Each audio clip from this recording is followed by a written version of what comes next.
It is late. The house around you has settled into silence, and your mind has not. That is why you are here.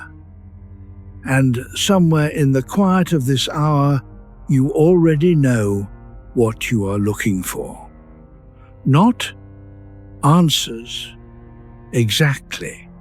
Something closer to permission. In 1571, a man climbed a stone staircase in the southwest of France.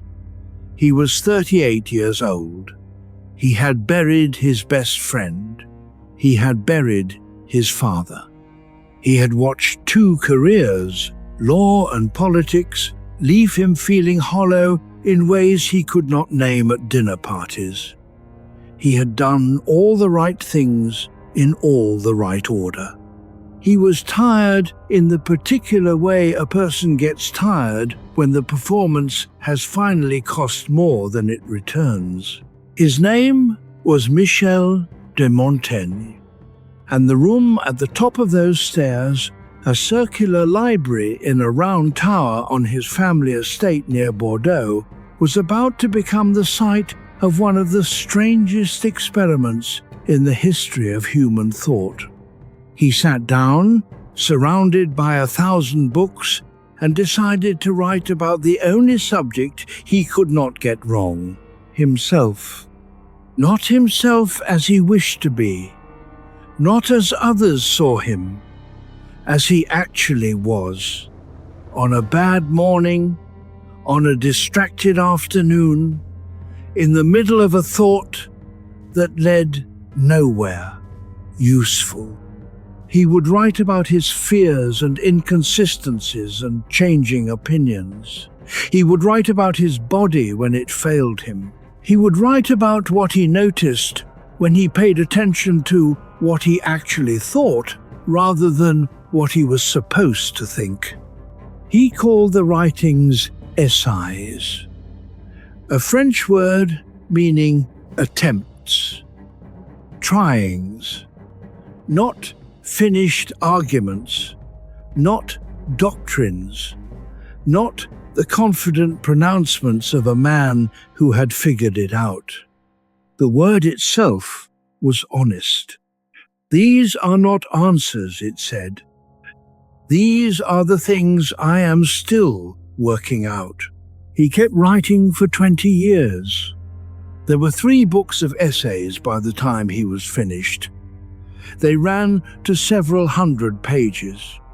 They covered everything from the nature of cannibalism to the right way to ride a horse, to what he thought about cowardice, to what he found interesting about his own digestion.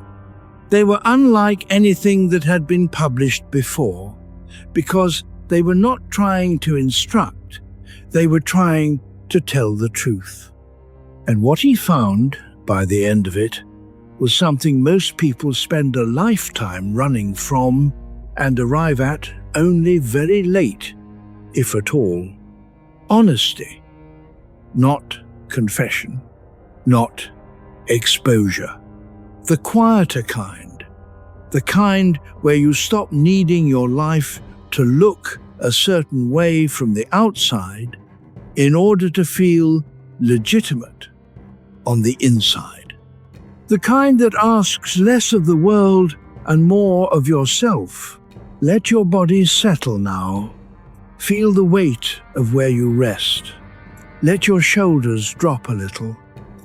Let the weight of the day begin to leave your jaw, your hands, the back of your neck.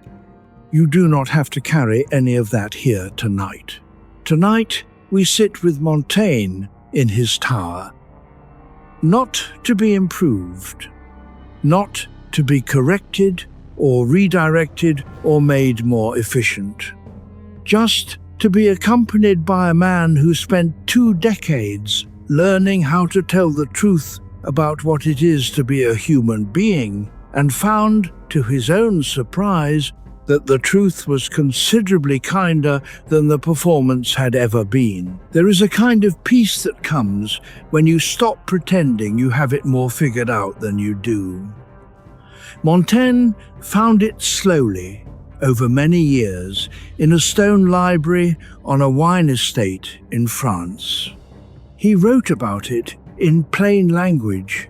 He wanted it to be useful to ordinary people at the end of their ordinary days. This is one of those days. This is one of those hours. Let your breathing find its own rhythm. You do not need to deepen it or correct it.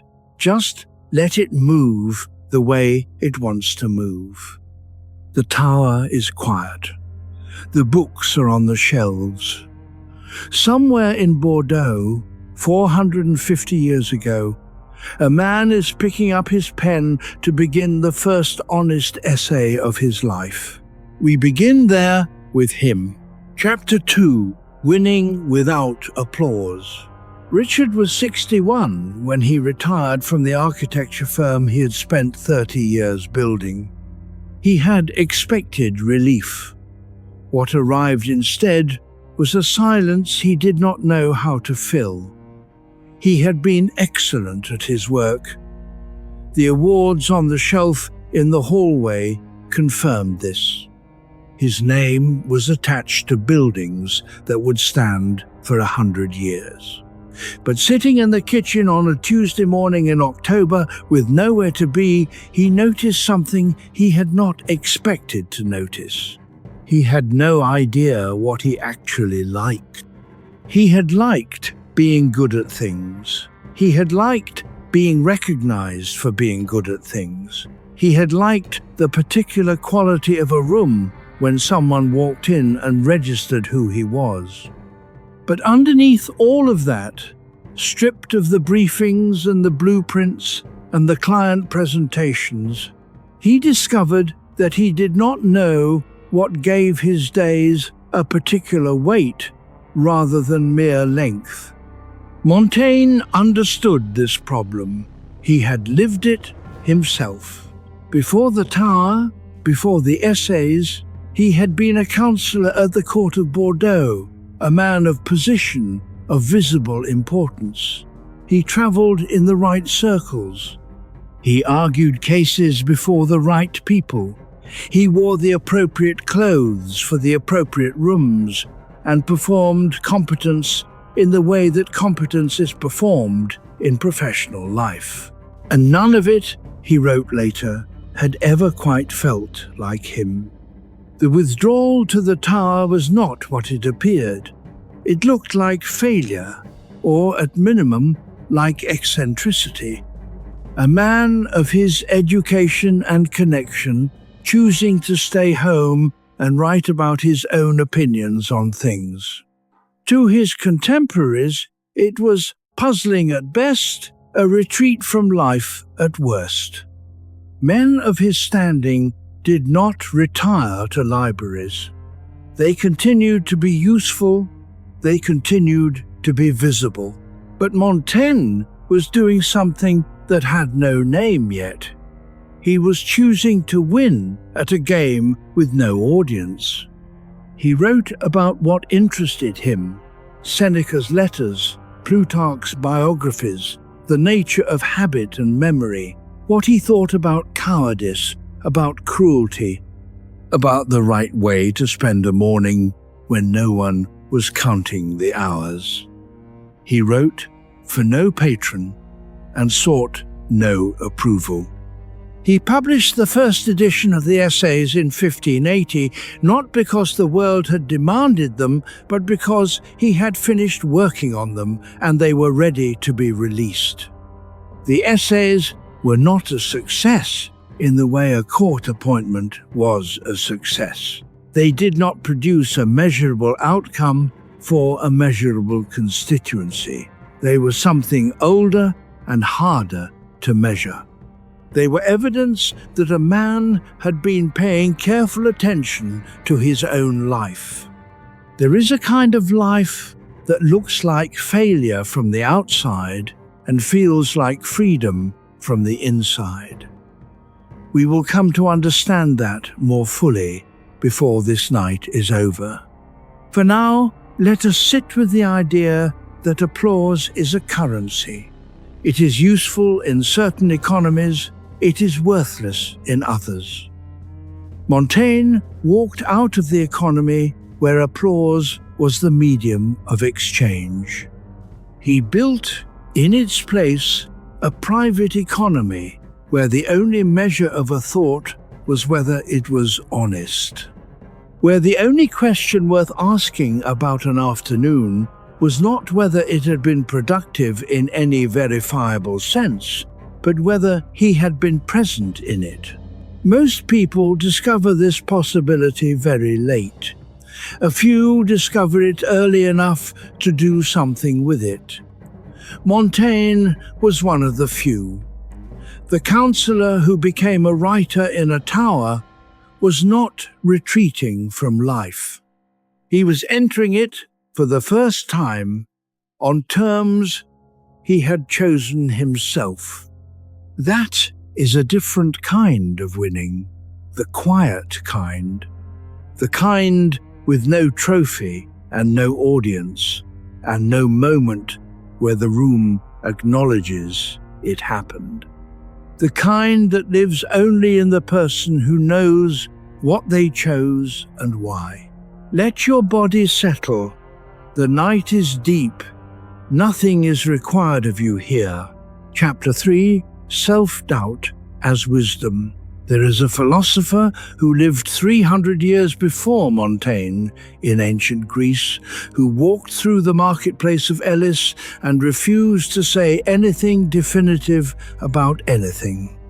His name was Pyrrho. His followers called themselves Skeptics, from the Greek word for careful examination. They were not people who doubted everything out of laziness or intellectual cowardice. They doubted systematically because they had looked carefully at how often certainty turned out to be wrong. They had catalogued the errors of confident men. They had observed that the most disastrous decisions in history had generally been made by people who were absolutely sure. Pyrrho reportedly lived to 90. He was, by ancient accounts, extraordinarily calm. Montaigne found Pyrrho's school of thought and recognized something in it. Not nihilism, not the despair of finding nothing solid beneath your feet. Something closer to relief. If you are not required to be certain, you are also not required to defend a position past the point where the evidence runs out. The obligation to be right lifts. What remains is the much lighter obligation to be honest. He took as his personal motto 3 Latin words, que sais, what do I know? He had the question stamped on a medal. He wore it. Not as a performance of false modesty, he was not a modest man in the conventional sense. He had strong opinions and expressed them directly, but as a reminder. The kind you carry because the mind, without reminders, tends to accumulate certainties the way a room accumulates furniture until there is no open space left. He observed, watching himself over years of deliberate self-examination, that his opinions changed regularly, not because he was unstable or unreliable, because he was paying attention. What he had believed at 35 was not quite what he believed at 45. What he had been certain of in the Tower in 1571 was revised in the margins of the same pages in 1580 and revised again in the margins of those margins in 1588. To Montaigne, a man who had never changed his opinion on a serious subject was not admirably consistent. He was probably not thinking hard enough. Socrates, whom Montaigne read primarily through Plutarch's accounts, had arrived at a similar position in Athens 2,000 years earlier. The oracle at Delphi had declared Socrates the wisest man. Socrates had spent his life explaining why this was only true in one sense. He knew what he did not know. The men who were certain knew nothing of the sort. They had filled the gaps in their knowledge with assumption, and the assumption had gone unexamined until someone pressed on it. Montaigne spent 20 years circling a single discovery about knowledge. It will surface again later, when the time is right. For now, let us sit with the shape of it. Self-doubt, when it is honest rather than anxious, when it comes from genuine inquiry rather than from the fear of being wrong, is not the opposite of confidence. It is the ground that makes real confidence possible. You cannot be genuinely confident in what you know if you are not also genuinely honest about what you do not know. The two are not opposed. They are the same practice. Helena was 53. She had been a doctor for 22 years. She was good at her work, precise, thorough, correct, far more often than not. But the confidence she wore in examination rooms had started to cost her something she could not name. She noticed how much energy it took to hold the posture of certainty when she was not, in fact, certain. How much of her evening was spent in a kind of internal recovery from a day spent performing a sureness she did not always have. She began, quietly, to say, more often in consultations, "I am not certain yet. Let us find out together." Her patients did not leave her for this. They trusted her more. The body knows when it is being given honesty rather than performance. It relaxes into it. Hers did. Theirs did. Notice your breath. Let it settle. Nothing asked of you here, but rest. Chapter 4. The Freedom of Enough. Seneca wrote in the 1st century of the Common Era that the wealthy man is not the one who has a great deal, but the one who needs very little. He wrote this while living in a villa of considerable comfort and serving as the most powerful private citizen in Rome. There is an irony in this that Montaigne, who loved Seneca, did not miss. He noted it in the margins. He did not find it disqualifying. A man can know the truth about a thing and still be imperfect in his practice of it. The knowing is not nothing. Montaigne read Seneca's letters to Lucilius obsessively. His copies were dense with annotations in his own hand. He returned to the letters the way you return to a conversation with a friend who is smarter than you about the particular thing you most need help with. What Seneca kept teaching, in letter after letter, was that the problem of enough was not a problem of quantity, it was a problem of relation. The man who needed only a little was not a man who had suppressed his desires. He was a man who had understood them clearly enough to separate the necessary from the supplementary. Montaigne was doing the same work in the tower. What he had enough of, materially, was reasonably clear. The estate was there, the library was there, his health was adequate, except when it was not. His family was there. His time was mostly his own. What he was learning to have enough of was something harder to acquire than any of those things. He was learning to have enough of himself. This sounds simple. It is not. Most people spend enormous energy supplementing themselves with busyness, with other people's approval, with achievements that demonstrate to the room that they deserve to be in it. The supplements become so familiar that the self underneath them becomes difficult to locate. Removing them feels not like returning to something solid, but like stripping insulation from a wire. Montaigne, alone in his tower in 1572, found the silence uncomfortable at first. He wrote about this with his characteristic honesty. His mind, given leisure and no particular task, produced what he called chimeras, fantastical, sourceless anxieties, circular thoughts that led nowhere and returned to their starting points wearing different clothes. Without the external structure of work and obligation, the mind manufactured its own structures, most of them worrying. So he gave it a new task, watching itself. And what he found over months of patient self-watching was that the self underneath the noise was not as frightening as the noise had suggested. It was partial. It was inconsistent. It held contradictory opinions without resolving them. It changed moods with the quality of morning light.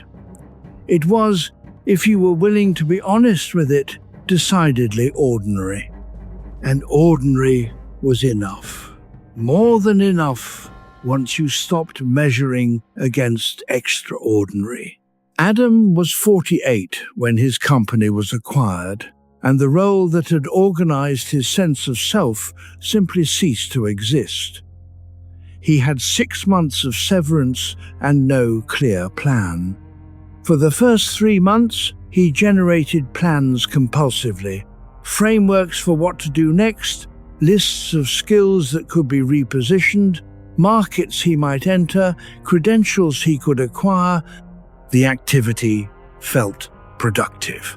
It was not productive. It was noise he was making to fill the space where his identity used to live. In the 4th month, on an afternoon in November, he stopped. He sat in a chair by the window and did nothing for 2 hours.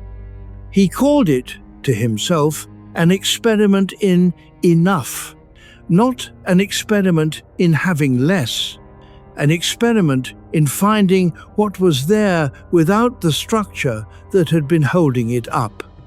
He found something. He could not have given it a name in that moment, but he noticed that he had stopped generating frameworks. That felt like progress of a kind he did not have language for yet. Let your body rest. It needs nothing more from you tonight. Chapter 5: Aging Without Performance. Montaigne died in September 1592, 3 weeks short of his 60th birthday.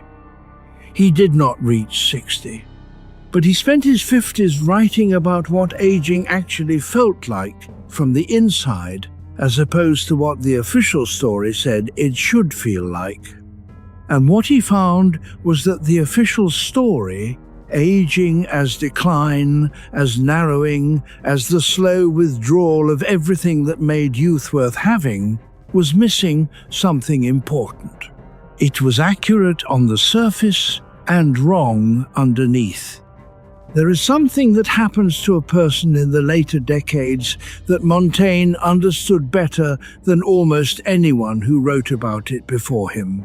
The name of it takes time to arrive. We will find it before this night is over. What he noticed first was the body.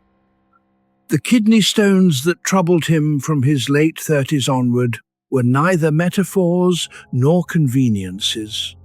They were physical, painful, and entirely his. He wrote about them in the essays with a specificity that surprises contemporary readers. The passing of a stone, the timing of pain, the texture of the relief that followed. He wrote about his digestion, about how cold affected him, about the way illness reorganized his relationship to time.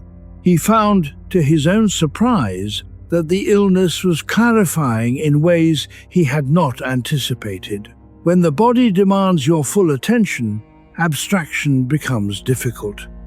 You cannot easily be anxious about your legacy when the present moment is insisting on itself with physical urgency. The stone was not a metaphor for anything, it was a stone. And the way you dealt with a stone was exactly the way you dealt with it, practically, in the present, with the body you had. His contemporaries in the world of letters were mostly doing other things. Francis Bacon, writing in England, was constructing an architecture of systematic knowledge designed to organize everything humanity would ever discover. The philosophical schools were debating the nature of virtue in the abstract register. Montaigne was writing about his digestion. This is not a small thing, it is a philosophical position. The body is where life actually happens. Not in the treatise, not in the concept, in the kidney stone. In the afternoon light that falls at a different angle in October than in April. In the noticing of your own hands, older now, doing the same things they have always done, but older. Thomas was 61 when he noticed that he had quietly stopped performing the version of himself that public occasions had always required. For years, gatherings had required a kind of internal preparation, the assembling of the appropriate version, engaged, vigorous, present in the particular optimistic way the room expected of him. He had been good at it.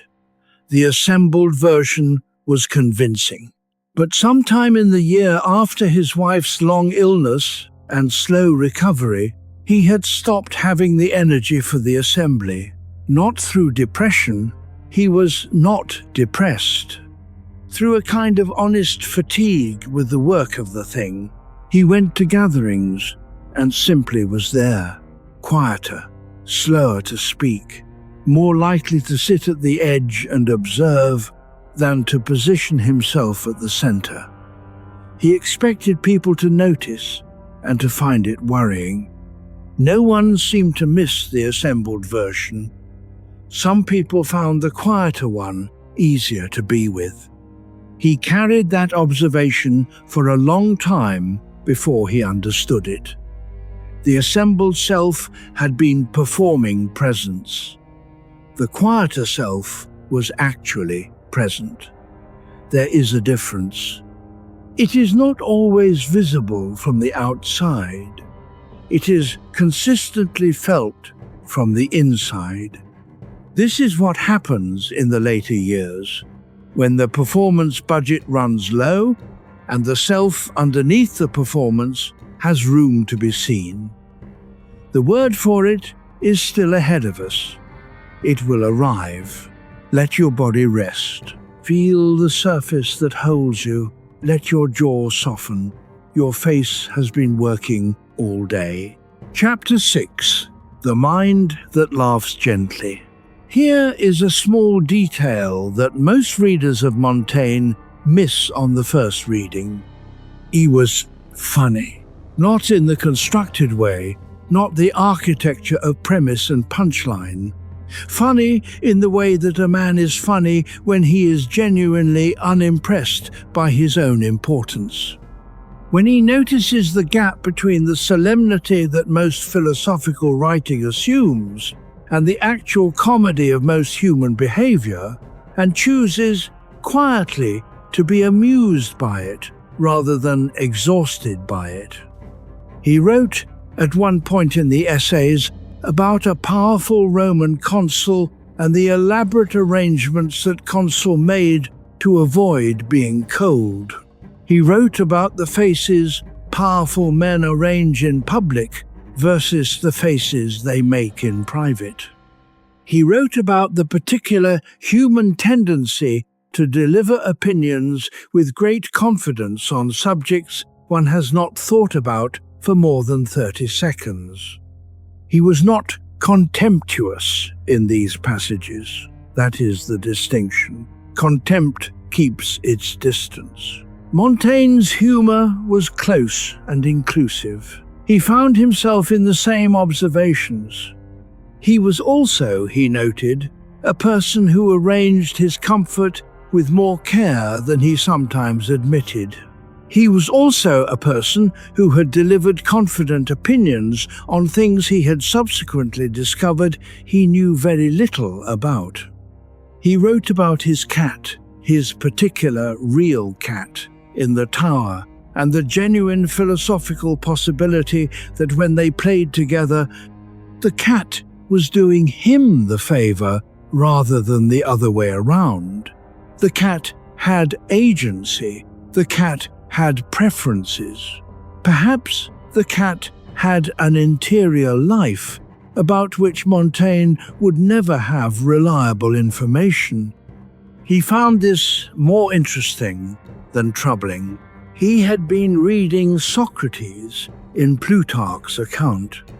Socrates, walking through the agora in Athens, asking embarrassing questions of people who believed themselves wise and discovering they were not, had also been, in his way, warmly funny, not mean, not performing superiority, genuinely entertained by the distance between what people claimed to know and what they could demonstrate that they knew. Montaigne recognized that this particular kind of humor, directed at the performance of certainty, including one's own, was a form of intellectual hygiene. The man who took himself very seriously, who treated his current opinions as permanent achievements, could not update those opinions very easily. Because updating required admitting that the very serious, very confident version had been mistaken, and the person who had taken their opinions seriously as demonstrations of their worth could not afford that admission.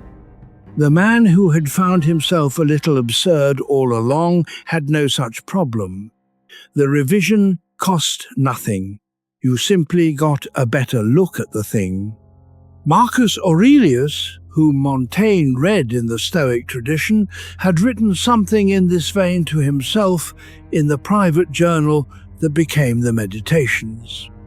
He noted quietly how often the things that provoked his anger turned out, on examination, to be things he had inflated rather than things that had actually threatened him. He was not laughing exactly, but there was a dryness in his self-observation that is close enough to it.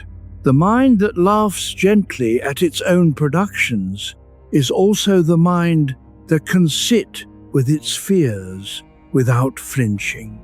Because if the whole enterprise of being a person is, at some level, a mixture of the profound and the comic, if even the most rigorous philosopher ends up confused in his last decade about the things he was most confident about in his first, then the individual failures, embarrassments, and wrong turnings are not catastrophic. They are, in retrospect, the texture of an honest life. Montaigne's tower, a candle on the desk, a cat watching from the windowsill, a man writing about what the cat might be thinking, and smiling at the possibilities. Let your face rest. Let the muscles in your forehead release. Nothing here requires effort. Chapter 7. Anxiety loses its throne. Anxiety has a throne in most minds. It sits there not by right, but by habit. It has been there long enough that you have stopped noticing it is furniture rather than architecture. Montaigne was an anxious man by constitution. He said so himself, which is itself unusual. Most philosophical writers prefer to present their anxiety as something they conquered rather than something they managed. He was prone to imagining worst outcomes. He could take a minor illness and walk it through his mind until it had become something significantly worse. He could take a small social failure and return to it long past the point of any useful analysis. He had a method, or rather, over years of observing himself, he developed several overlapping strategies that he never presented as a system. He was too honest to present them as a system. A system implies reliable results. These were observations about what he found worked for him most of the time. First, he named what he was afraid of, specifically. Not in the euphemistic register, not "I am concerned about," but with full particularity. This exact thing, this exact version of the fear. He found that a fear with a precise name was a smaller object than the ambient dread that had no edges. You could look at a named fear. You could ask it questions. You could trace the logic of it and find often the place where the logic stopped being honest. Epictetus, the formerly enslaved philosopher writing 2 centuries before Montaigne, had made the same observation from a different starting position. "We are disturbed," he wrote, "not by events, but by our opinions about events." The anxiety is almost never about the thing itself, it is about what the thing means, where it leads in the mind's construction of the future. The catastrophe the mind builds from the evidence of the present. Montaigne found that naming the fear precisely reduced its diameter. Not by solving it, by bounding it. The fear was no longer everywhere. It was over there, in that specific shape, and he could look at it from a specific distance. Second, he returned to the body. Not through formal practice. Montaigne was constitutionally unsuited to formal practice. He was not a meditator, he was not systematic, but he was a good observer. And what he observed was that when the mind was running toward a catastrophe it had invented, the body was still in the tower, in France, in the actual present. The cold of the stone floor was still the cold of the stone floor. His hands were still his hands. The sounds from the courtyard were still the sounds from the courtyard. The present moment, however boring or uncomfortable, was specific. The catastrophe was not specific. The catastrophe was a construction. Returning to the body was not meditation. It was just noticing where he actually was. He wrote about this not as wisdom, but as personal report. This is what I have found. It has not always worked. It has worked more than most other things I have tried. Notice your breath now. You do not need to change it or improve it. Just notice it moving, the way the air comes in and the way it leaves. Your body is here. The room is here. Everything else is somewhere else, or some other time. The anxiety that was loudest this afternoon can be in the background now, like a television in another room, audible, not demanding your full attention. Montaigne's anxiety did not disappear. He wrote about it in his 50s with the same specificity as in his 30s. But it lost its throne. It became a tenant rather than the landlord. Present and manageable, and no longer running the whole house. Chapter 8. The Quiet Art of Judgment. Plutarch, the Greek biographer who wrote in the late 1st and early 2nd century of the Common Era, became one of Montaigne's most important intellectual companions. He read Plutarch's parallel lives, the paired biographies of great Greeks and Romans, not to learn about greatness in the heroic sense, but to observe how actual human beings, placed under conditions of pressure and consequence, actually behaved. Plutarch was interested in character, which he understood to be revealed not in formal speeches, but in small moments. The decision made under pressure, the way a man treated someone who had no power over him, the consistency, or lack of it, between private behavior and public presentation.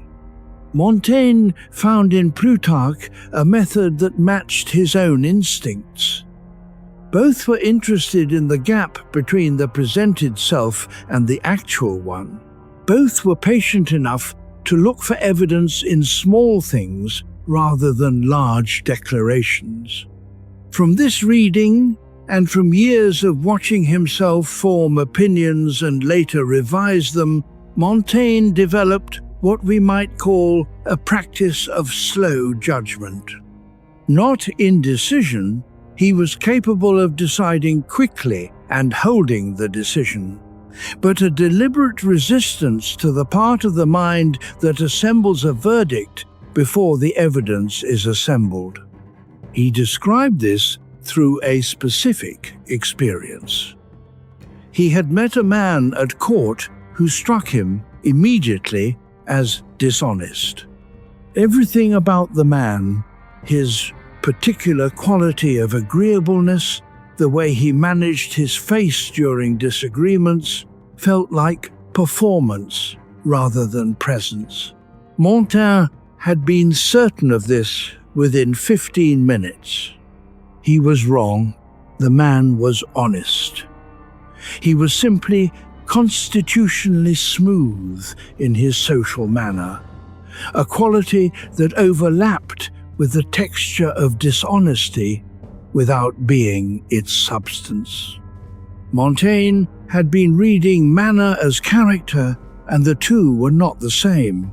He did not use this as evidence that first impressions always deceive. He used it more carefully, as evidence that his own instrument of judgment had particular distortions, that certain patterns in another person triggered his suspicion in ways that were not always reliable, that knowing this was as important as any piece of knowledge about any external thing. Cicero, the Roman orator whose essays Montaigne had also read extensively, had argued that the good judge was the one who could hold opposing arguments in their strongest forms simultaneously, who could find the best version of the position they disagreed with before concluding that they disagreed. This required a particular kind of fairness to evidence. It required wanting to be right more than wanting to win. There is a practical discipline inside this. Before Montaigne concluded that a person was dishonest, or a policy was mistaken, or an idea was insufficient, he tried to make the strongest possible case for the opposing position. Not as devil's advocate, as genuine inquiry. What would a reasonable, intelligent person see in this that I am not seeing? Where is the evidence I might be discounting because it does not fit what I already believe? This practice changed what he disagreed with and how he disagreed with it. He found he disagreed with fewer things absolutely. He disagreed with more things partly with this aspect but not that one, under these conditions but not those. The world became more textured. The judgments became more accurate and less satisfying in the way that simple certainty is satisfying, and more useful in the way that accuracy is useful. If your mind has wandered, that is fine. Come back gently. The ideas will find you wherever you are. The quiet art of judgment in Montaigne's practice was not the suspension of judgment. It was the willingness to carry judgments provisionally, to hold them as your current best understanding rather than as permanent verdicts. To let the next morning's evidence have a voice in what you believed. This kind of mind has room for other people in it. It can disagree without requiring the other to be wrong in some fundamental way. It can change its position without feeling that the change is a defeat. That is, in the deepest sense, a peaceful mind. Not because it has resolved everything, because it has made peace with the fact that everything does not resolve. Chapter 9. Friendship in later years. In 1563, when Montaigne was 29, his best friend died. The friend's name was Etienne de la Boétie. He was a writer and a lawyer and a humanist scholar, a man who had published at the age of 16 a remarkable essay called On Voluntary Servitude, which argued that tyranny depends not on force but on the consent of the governed. Remove the consent and the tyrant has nothing. The essay was quietly radical. La Boétie had been 29 when he died. He had been, in the years between, Montaigne's closest intellectual companion. They had met at the court of Bordeaux in 1558. The friendship that formed was immediate in the way that certain friendships are, where you recognize the person before you have gathered sufficient evidence to justify the recognition. They shared an interest in ancient literature. They shared a temperament that valued honesty over social smoothness. They found each other, apparently, genuinely interesting to spend time with. La Boétie died of the plague in August of 1563. He was 32 years old. Montaigne wrote about this friendship once in an essay called Of Friendship, with a plainness that has outlasted all the ornate eulogies of his period. He was asked, over the years that followed, to explain what had made the friendship exceptional, what had drawn them together, what had sustained the bond. His answer was 4 words in French: parce que c'était lui, parce que c'était moi. Because it was him, because it was me. He meant this completely seriously, not as mystification, as an honest report on the limits of analysis when applied to certain human connections. This particular friendship resisted reduction. It was not produced by shared interest alone. He had shared interests with many people. It was not produced by proximity alone. He had been proximate to many people. It happened at a level beneath those factors, where 2 particular human beings recognized something in each other that had no adequate name in any language he could access. The loss, 20 years on, was still written in the present tense in the essays. He did not describe grief as a thing he had passed through and resolved. He described it as something that had altered the shape of the room permanently. But here is what he also wrote, and it is the more important thing, that the friendship itself, even ended, even permanently incomplete, had been worth everything it cost. Not that the loss was worth the friendship, that the friendship was worth the loss. The distinction is not small. One is tragic resignation. The other is something more active, a choice to weigh the relationship on its actual terms rather than by what it ultimately required. Thomas, at 63, understood this in the way that only people who have lost someone irreplaceable can understand it, not as a philosophical position, but as a daily fact. The friend he had lost at 58, suddenly, with almost no warning, had not left a gap that subsequent friendships filled. He had left an altered landscape. The landscape was still livable. It was different. Thomas had learned to sit with the difference rather than trying to resolve it. He had also learned, and this was the part he could not have anticipated, that the altered landscape was not only loss, it was also a kind of clarification. The friend who had gone had been, in his way, a mirror. The particular way Thomas saw certain things had been shaped by years of conversation with that specific person. After the loss, those shaped perceptions remained. They were not borrowed anymore. They were his. The loss had been real. What it left behind was also real. That is, in the end, what the friendship in later years carries that the earlier ones do not. The knowledge, held in the body rather than just the mind, that this is finite, that the person across the table is temporary.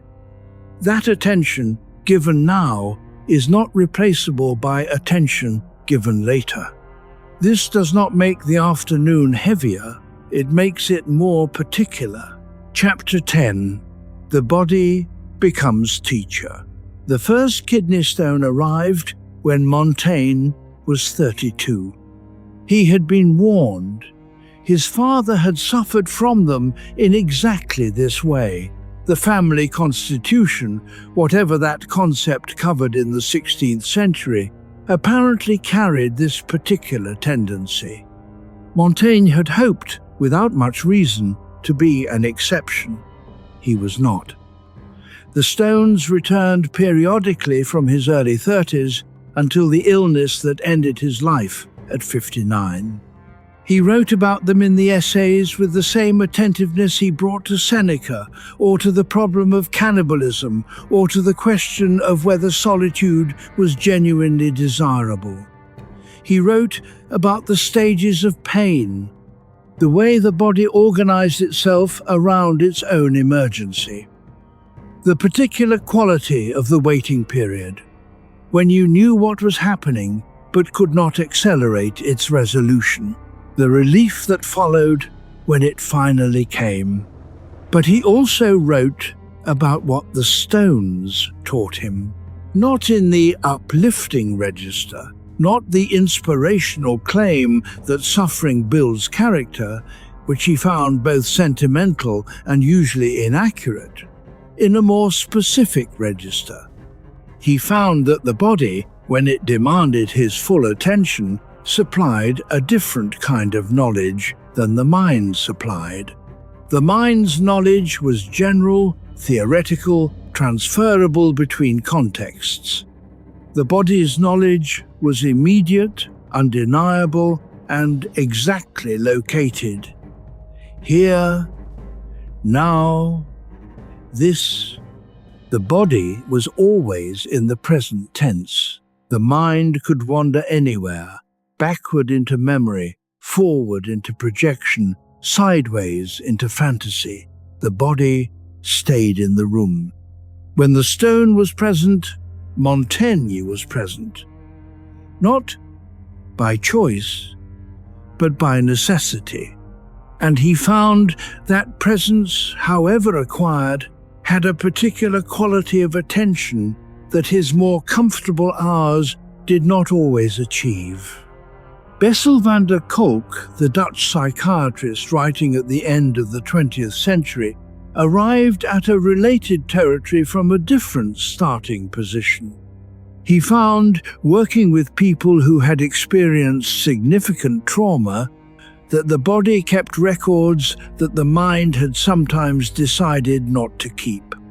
The tight shoulders in a meeting the mind was narrating as comfortable. The held breath before a phone call that felt routine. The startled response in situations that had some texture in common with something that had happened long ago. The body, in van der Kolk's account, knew things the conscious mind had not catalogued. It had been paying attention even when the mind was looking elsewhere. Both Montaigne and van der Kolk were pointing at the same territory from opposite ends. The body is a thinking system, not in the way the brain thinks. In its own way, registering, responding, carrying information in forms that do not translate cleanly into language. A life that ignores this intelligence, that treats the body as transport for the brain rather than as a participant in the act of living, leaves most of its actual experience unexamined. Elena was 57. She had spent 30 years in her head, in the planning and the analyzing and the continuous revision of plans and their subsequent analysis. She was genuinely intelligent, and she had deployed that intelligence almost exclusively above the neck. The thyroid condition that arrived at 55, nothing catastrophic, but slow to stabilize and impossible to ignore, forced her into the body she had been politely sidestepping. She found it both more limited and more inhabited than she had expected. She found that certain evenings, when the conditions were right, the right temperature, the right quality of late afternoon light, her body in a chair in the garden rather than at a desk, something registered that she could only call contentment. Not because anything had been resolved, not because anything had been achieved, because the present moment was, in its specificity, sufficient. She had not been available for those moments before the illness. She was available for them now. Your body is here. Let it be here. Chapter 11, Inner Peace Through Limits. There is a kind of peace that certain philosophers describe as the result of expansion, of consciousness growing wider, awareness growing deeper, the self gradually becoming larger and more capacious until it contains the full range of human experience. Montaigne found a different kind. He found his through subtraction, through the gradual relinquishment of the need to have a position on everything, to master every field he touched, to be adequate to every situation life presented.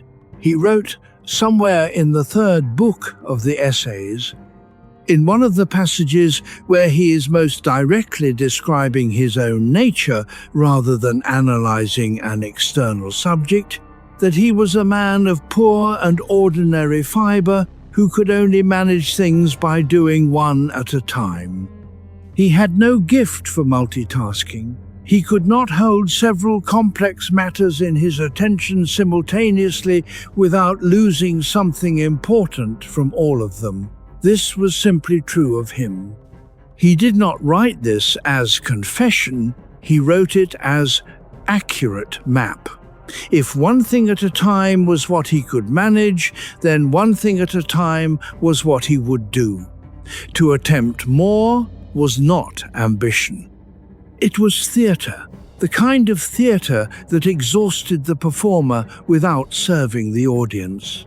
The limits, once he stopped fighting them, became a kind of container inside which things could settle and be seen. William James, the American philosopher and psychologist, writing at the end of the 19th century, observed something related about commitment. He found that the moment of decision, the genuine acceptance that this is the path, that the deliberation is over, produced a quality of energy that deliberation itself consumed. The person who had committed to a direction knew where to put their attention. The person still negotiating with whether they were in the right place kept putting their attention into the negotiation. What James described as the peace of decision, Montaigne found through the peace of accepted limits. The limits were specific, and he named them honestly. He was not good at memory. He said so without apology and with some frequency. He could not sustain the tedium of administrative detail for long without losing focus. He found formal negotiation exhausting in a way that was constitutional rather than character. He was not built for continuous public engagement. What he was built for, and this he discovered slowly over years of watching himself work and watching himself fail to work, was sustained, solitary attention to one question at a time, written out in his own sentences, without the pressure of an audience looking over his shoulder, without the pressure of being useful to any particular project. Following the question wherever it led, this was not a second prize. This was the actual thing, the thing his specific self could do well. Another self, differently assembled, could not have done it at all. Irvin Yalom, the existential psychiatrist who spent 50 years in the room with people working through the irreducible difficulties of being alive, wrote about this as a clinical observation. The patients who found something like peace were not, generally, the ones who had eliminated their limits. They were the ones who had found what they could do within them, who had in some fundamental way agreed to be the person they actually were. Not every capacity is visible until the wrong capacities are set aside.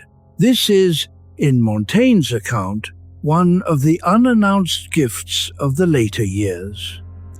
When the energy for performance begins to thin, the actual capacities become easier to see. Not because the performance was dishonest, it may have been entirely genuine in its time, but because the performance occupied the same space where the actual capacity lived, and while it was running, the actual capacity could not be clearly distinguished from it. The tower gave Montaigne the conditions for this distinction: the quiet, the single task, the absence of an audience with expectations. He found his actual capacity. It was not what he would have chosen at 20. It was what was there. Let your breath move. Let the surface beneath you do the work of holding you. It is doing that work without your help. Chapter 12. The Vanity of Certainty.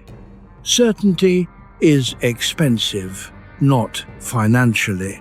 The cost is attention, the continuous expenditure of energy required to maintain a position past the point where evidence would naturally revise it.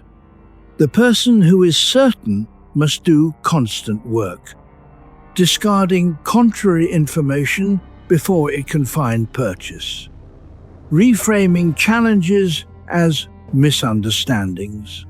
Explaining to themselves why the evidence that seems to contradict them is actually beside the point. It is full-time maintenance. It leaves less energy for everything else. Montaigne watched this in others and recognized it from the inside. His reading of history, the Roman history he absorbed through Plutarch, Suetonius, and Cicero, was full of men who had been certain of their military assessments, of their allies' loyalty, of the durability of the structures they had built. The history of these certainties was, largely, a catalogue of expensive revisions. The certainty that had been so costly to maintain turned out to be wrong. The cost was not refunded. He was not himself immune. He wrote about his own certainties with the same flat honesty he applied to everything else. Things he had believed in his 30s with full conviction he no longer believed. He was not always sure this proved they had been wrong.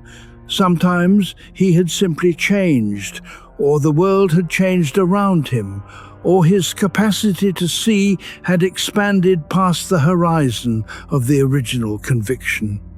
The conviction had not survived the change. That was enough information.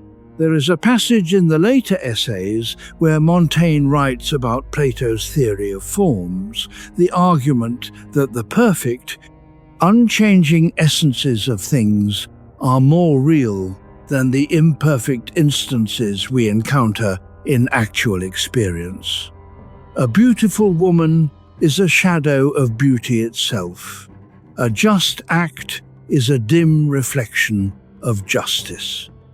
Montaigne found this unconvincing, not because he had a better theory to put in its place, because he found the woman more interesting than the form. The specific, irreducible, imperfect instance, with its particular history, its inconsistencies, its specific way of being itself rather than a category, was what held his attention. The abstract category was cleaner. The instance was real.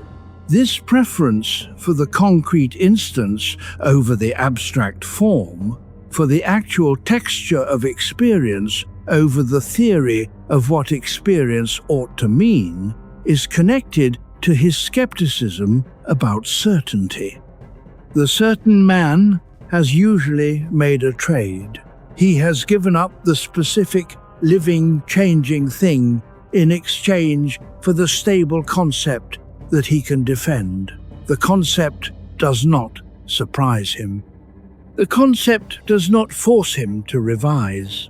Remember the discovery that Montaigne had been circling, the one we placed early in this night, in the chapter about self-doubt. We are getting closer to it now. It has to do with this preference, with what you lose when you choose the stable concept over the living thing. There is a practical consequence to this that Montaigne noticed in himself and in the people he observed at court. The man who had committed heavily to a position could not receive new information freely. Every piece of evidence arrived pre-sorted. Either it confirmed what he already believed, in which case it was admitted, or it challenged what he believed, in which case it was given a reduced weight or an alternative explanation. The filter ran in advance of the inquiry. The conclusion preceded the evidence. Montaigne found this not only intellectually dishonest but exhausting. The energy required to sort evidence in this way, to maintain the architecture of certainty against the continuous pressure of a complicated world, was energy that was not available for thinking clearly. The certain man was busy. He was too busy to notice things. Pyrrho walked through the marketplace of Elis. and held his judgments lightly. The world kept presenting itself as surprising. He was able to be surprised by it because he had not already decided what it would be. That is the benefit. The world keeps being more than you expected, and being more than expected, rather than confirming the prediction, is where the interesting things happen. The body knows this already. It does not require certainty. It simply continues. Chapter 13, Regret without self-punishment. Regret, at its worst, is a loop.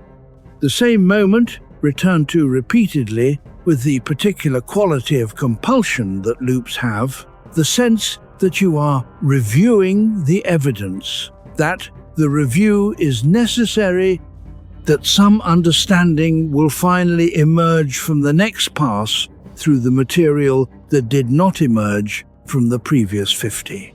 It does not emerge. You circle back. Montaigne had regrets. He said so explicitly, which is itself unusual.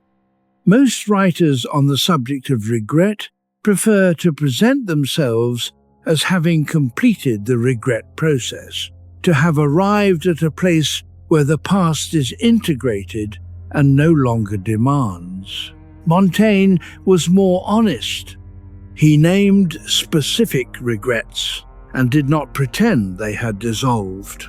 He regretted some of his behavior during his years as mayor of Bordeaux, not the decisions which he stood by, but the ways he had sometimes handled the human cost of them, the particular evasions he had used when directness would have served better and been kinder. He regretted time spent in his early career in the performance of professional importance for an audience he did not respect. He regretted, in some register he never made fully explicit, being away when La Boétie was dying. He had not known the end was so close. He could not have known. He regretted it nonetheless.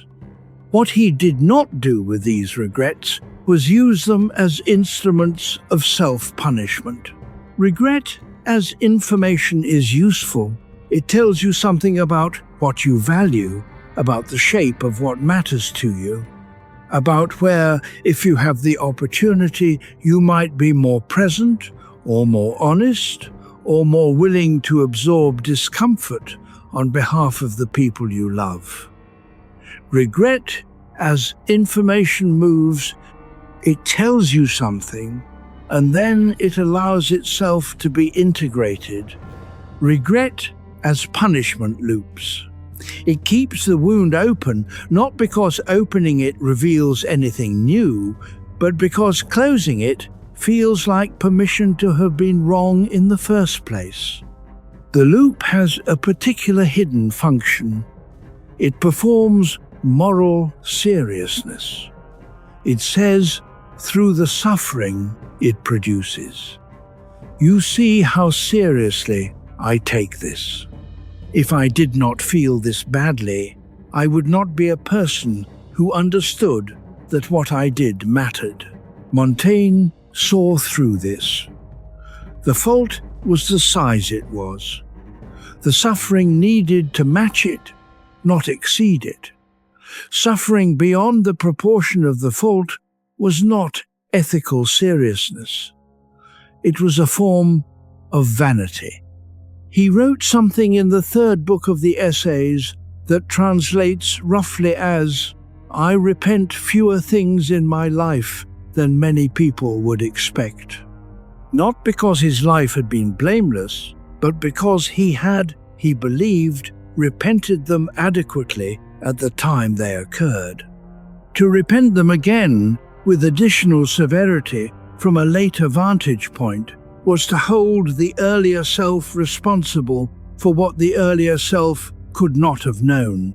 Elena had been carrying something for 11 years, a series of choices across her 40s, where she had consistently put her own comfort over the inconvenience that someone else was in. Nothing catastrophic. No single choice was large. The pattern, when she finally looked at it clearly, was not flattering.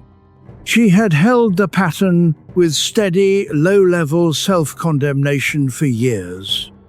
The condemnation had not changed anything. It had not produced any improvement in her subsequent choices. It had simply been there, a constant small weight. She set it down not because she had formally forgiven herself, but because she finally recognized that the carrying had stopped serving any purpose other than the purpose of carrying. The ledger was real. The weight was not making it more accurate. Let the night hold whatever you have been holding. It does not require accounting tonight. Chapter 14. Learning to be Ordinary. Ralph Waldo Emerson, writing in New England in the 19th century, found in Montaigne's essays a permission he had been looking for without knowing he was looking. The permission was this: to trust his own observations, to look at the world with his own eyes and report what he found there, without first consulting what the tradition said he ought to find. To treat his own experience as valid evidence, rather than as a series of inferior approximations of something a wiser person had already described more accurately. Emerson made this permission into the central doctrine of his work. The individual is sovereign. Resist conformity. Trust yourself. What Emerson perhaps emphasized less, and what Montaigne had felt more acutely in the Tower, was the relief of ordinariness. Montaigne was not ordinary in most senses. His mind was unusual. His capacity for patient, sustained self-observation was exceptional.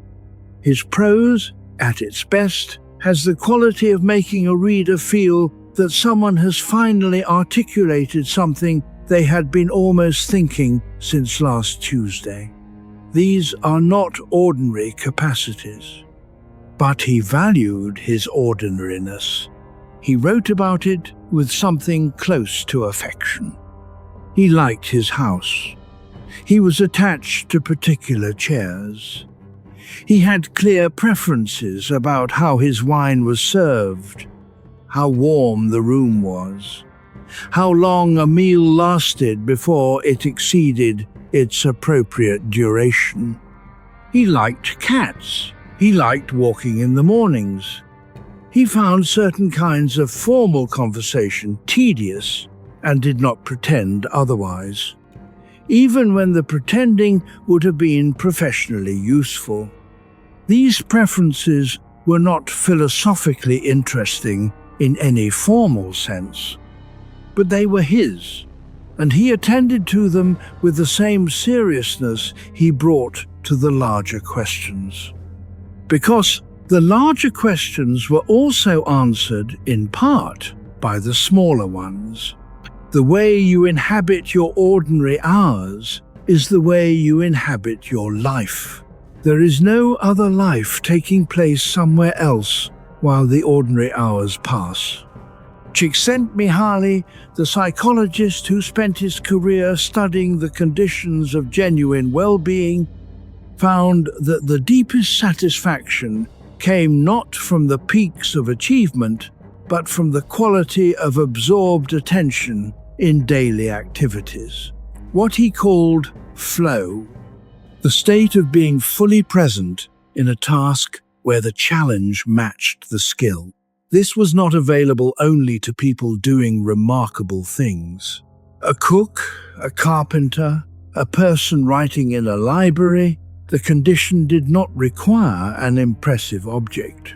Montaigne had been finding this empirically in the work of the essays. The writing itself not the eventual publication, not the reputation that followed in later generations, but the actual activity of sitting with a question and working it through on the page was the thing that satisfied in a way the court had not. If you are still awake, this is the part I wanted you to hear. Helena noticed something similar at 55, after a week in a rented house in the countryside with no agenda and no professional obligations. She had expected to find the emptiness difficult. She found she was deeply comfortable in it, that the ordinary texture of an afternoon, a walk, a meal she cooked herself, a fire, a book she had been meaning to read for 3 years, contained more of what she had been reaching for than a decade of professional distinction had produced. She came back slightly embarrassed by how much she had liked it, as though ordinary contentment was somehow below her station. Then she recognized the embarrassment for what it was. The last residue of a performance she no longer needed to give. Montaigne would have found nothing surprising in Helena's week. He had been having versions of it for 20 years. In his tower, the fire, the meal, the book, the quiet, these were not consolations for a smaller life. They were the life. The other life, the one organized around achievement and recognition and the management of other people's perceptions, had been, if he was honest, the smaller one. Smaller in the sense of having less actual living in it. The ordinary afternoon, fully inhabited, is not a reduced version of something better.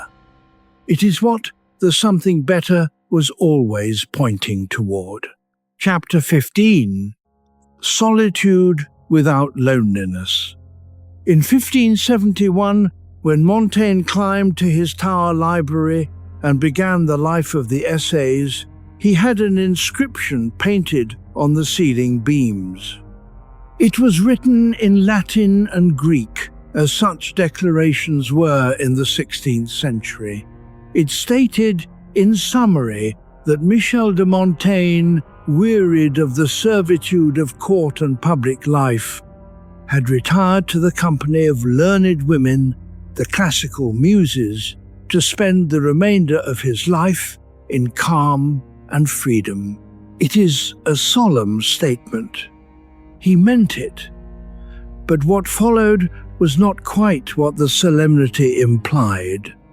The mind, given quiet and leisure, does not immediately produce peace. It produces what it has been carrying.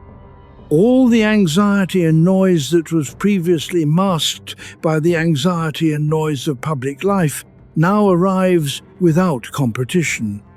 Montaigne found this.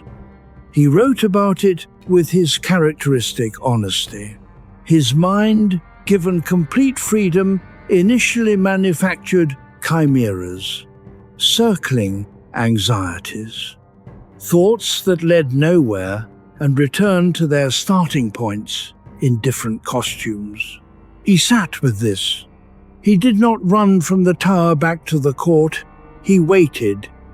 And what he found over months of waiting was the distinction that matters. The difference between solitude and loneliness. Loneliness is the experience of wanting connection and finding the wanting unsatisfied. It is the ache of separateness from other people. Solitude is different.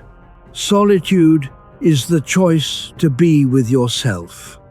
It is only comfortable when you have become someone whose company you can bear. When the self that shows up in the quiet has enough substance to be present in the room. Montaigne's project of self-examination was, in this sense, the project of becoming someone he could be alone with. The essays were not a record of a self that had been found. They were the activity of finding it slowly through the practice of honest observation, through the willingness to see what was actually there rather than what he wanted to see. Now we can name what we have been approaching since the early hours of this night. That life that looked like failure from the outside. The counselor who went home to a tower and stopped doing important things was, from the inside, the construction of a life that worked. Not spectacularly, not by any measure the court would have recognized. By a different measure, the ability to be alone in a room without needing the room to be otherwise. This is a capacity. It can be developed, it takes time, and it takes a particular willingness to stay with the discomfort of the quiet before you have heard what the quiet contains. Richard, who had retired with the awards on the shelf and the empty Tuesday mornings, came eventually to something like this. It took longer than 18 months. He started walking in the early hours before the neighborhood came alive. He started reading the books he had owned for 20 years and never opened. He started, without announcing it to anyone because he had no language for it, enjoying the particular weight of an afternoon when nothing was asked of it. He did not describe this to anyone because it sounded like a person settling for less. He was not settling for less. He was settling into the actual texture of his days, into the life that had been waiting underneath the life he had been performing. The tower is quiet tonight. The books are on their shelves. Outside the window, whatever your particular dark looks like, it is doing its work. And in here, you are doing yours, which is, for now, to rest. Chapter 16, The Softening of Ambition. Ambition is useful at 25. It organizes the energy. It provides direction when the terrain is too open and too full of possibilities to navigate without a heading. At 45, in many people, ambition shifts. It wears the same face but runs on different fuel. Not the genuine desire to build or create or contribute, the more anxious need to stay ahead of the accumulating evidence that what has been built so far may not be enough. To keep producing measurable output before the window closes. Montaigne had been an ambitious young man. He had wanted the positions and the recognitions that the ambitious young men of his class and education wanted. He had gotten some of them. He had found them satisfying in the moment and insufficient in the aggregate.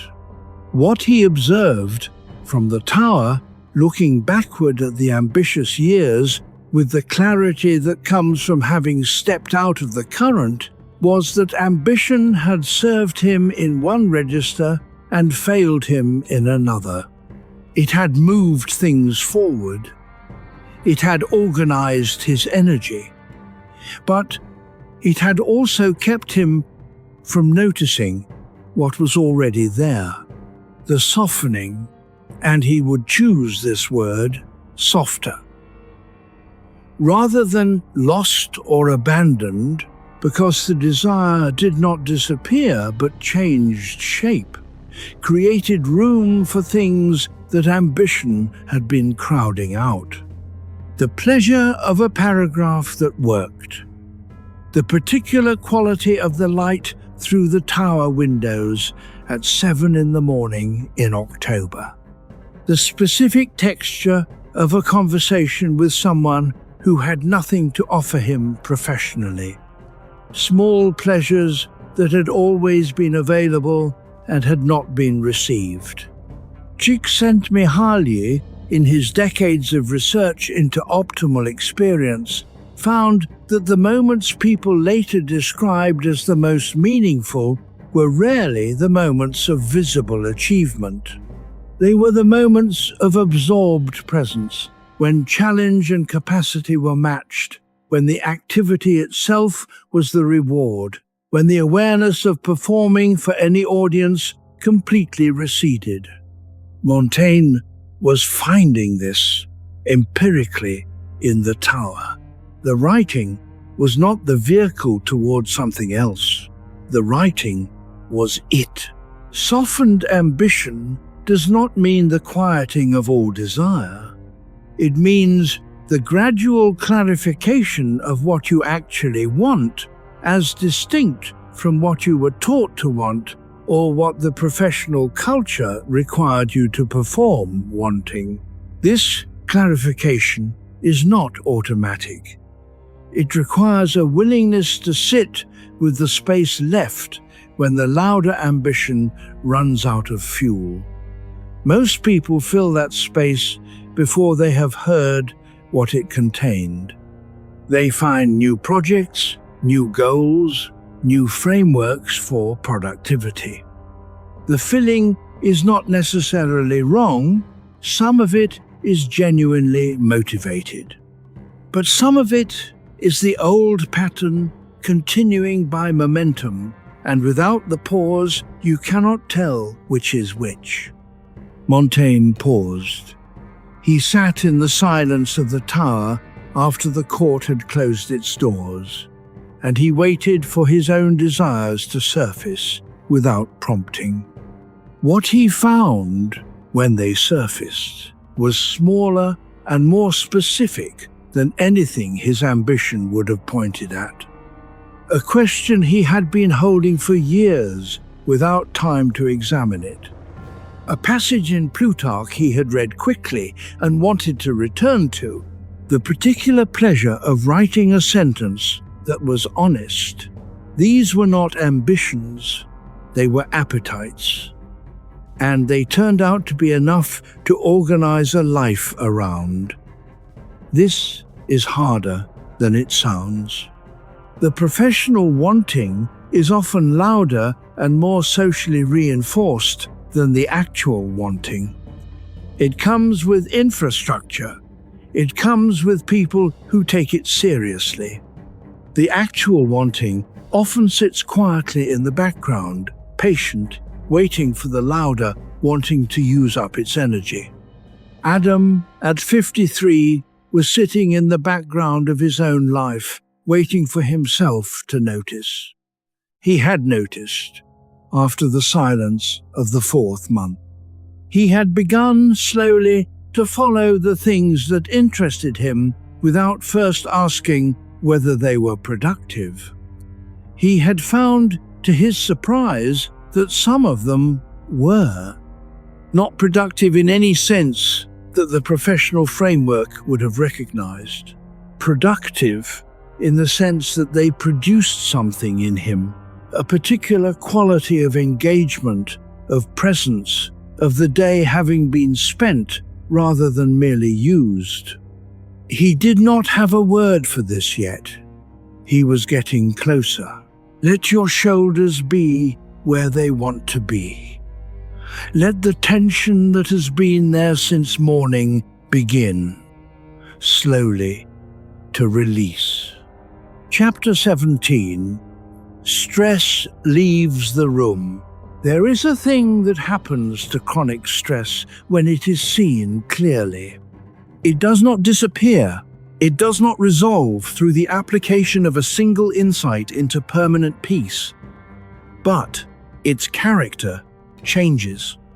The thing that was ambient, diffused through all the hours without edges, present everywhere and nowhere, unnamed and therefore difficult to address, becomes specific, nameable, smaller, Montaigne never used the word stress, but he wrote extensively about what he called disquiet, the particular internal noise of a mind that cannot settle even when the external conditions are adequate. And he wrote about what he had found when he paid close and patient attention to its origins. Almost always, in his experience, the disquiet was not about the present moment. The present moment was almost always manageable. A stone floor, a book on the desk, a candle, a cat. These things were fine. The disquiet was about a version of the future that had not happened, an anticipated difficulty, a projected loss, a conversation that might go badly. Or it was about a version of the past that could not be changed, a regret rehearsed again, a grievance revisited, a failure turned over once more to see if it looked different in this light. He had learned, not quickly, to ask himself, is the thing that troubles me actually happening right now? Almost always, the answer was no. The present room was quiet. The trouble was in the projection or the rehearsal. Seneca, who Montaigne returned to throughout the essays, had observed this in the 1st century. We suffer more in imagination than in reality. The anticipated conversation is almost always more painful than the conversation itself, which has the mercy of being actual, located in time, having edges, ending. The imagined version has none of those mercies. Now we can name the discovery that Montaigne had been circling for 20 years. We placed it early in this night, in the chapter about self-doubt. We said it would surface when the time was right. He had been watching his own mind with the same patient attention a naturalist brings to a creature in its natural habitat, not trying to change it, not trying to make it behave differently, just watching what it actually did. And what he found, recorded across 3 books and 2 decades of writing, was this: the self is not a fixed destination. It is a moving conversation. You are not the person you thought you were at 25. You are not the person you thought you were at 45. You will not be at 65 the person you think you are tonight. The self is the ongoing negotiation between what you have inherited, what you have experienced, what you have chosen, and what time has done to all 3. It does not arrive at a final form. The stress that comes from protecting a self that is supposed to be fixed, from defending an identity against every threat of revision, is the stress of fighting a battle with wrong premises. The self was never fixed. The identity was never permanent. The revision was always coming. Knowing this does not eliminate the difficulty, it changes the relationship to it. The difficulty is no longer proof that something has gone wrong. It is simply what happens when a self that is still in conversation meets the world that is still in motion. There is a practical consequence that Montaigne found reliable. When the anxiety was named, and the present moment was returned to, and the narrative construction was set temporarily aside, the body did something on its own. It released.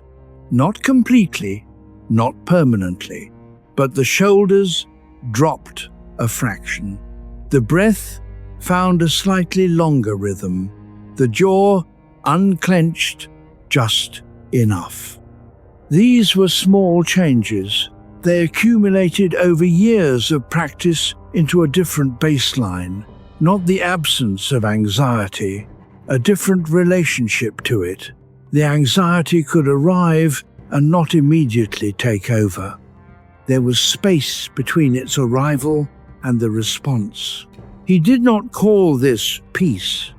He called it, in his way, a more honest cohabitation. The room where you are is quiet now. Let the motion slow.